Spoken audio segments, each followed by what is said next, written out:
شعبنا قام. هيثم نبيل.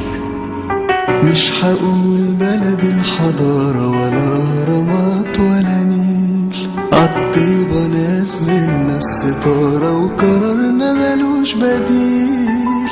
ده احنا كنا زمان غلابة عايشين بقلب كبير، عملنا كتير لغيرنا وطلعنا كريهين الجميل. مش هقول بلد الحضارة ولا أهرامات ولا نيل، مصر ولدت رجال بيعلوا جيل ورا جيل، عشان خاطر أولادها ياما عملوا المستحيل. بس في غضبها اسألوا إسرائيل. شعبنا قامت قيامته، أي حد كرامته، نقل قيمته، نبقى كلنا إيد في إيد. الدنيا بقت أبوها، واللي يتطاول عليها جابوا لنفسه تاني نربي من جديد.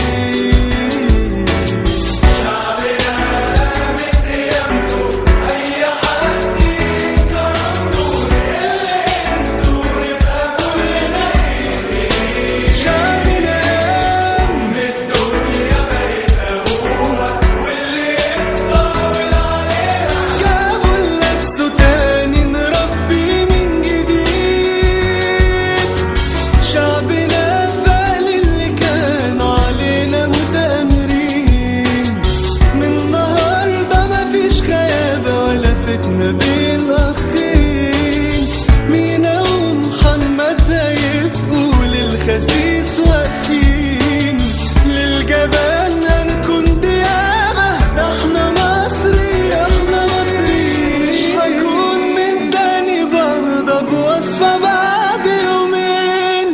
مصر مش هتنام وتسكت تاني للحاقدين. فاكرين عساكر كانوا عالجبهة بقصاد قاعدين، ولما قاموا رجعوا لنا حقنا الساعتين. شكرا لكل اللي اتأمروا على البلد دي، لأنكم المرة دي من غير ما تقصدوا جمعتوا الشعب المصري كله ايد واحدة، وخليتوا اي حد فينا زعلان من البلد دي نسيلها اي حاجة، وعرفنا ان نار البلد دي ولا جنة غيرها.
اسألوا إسرائيل.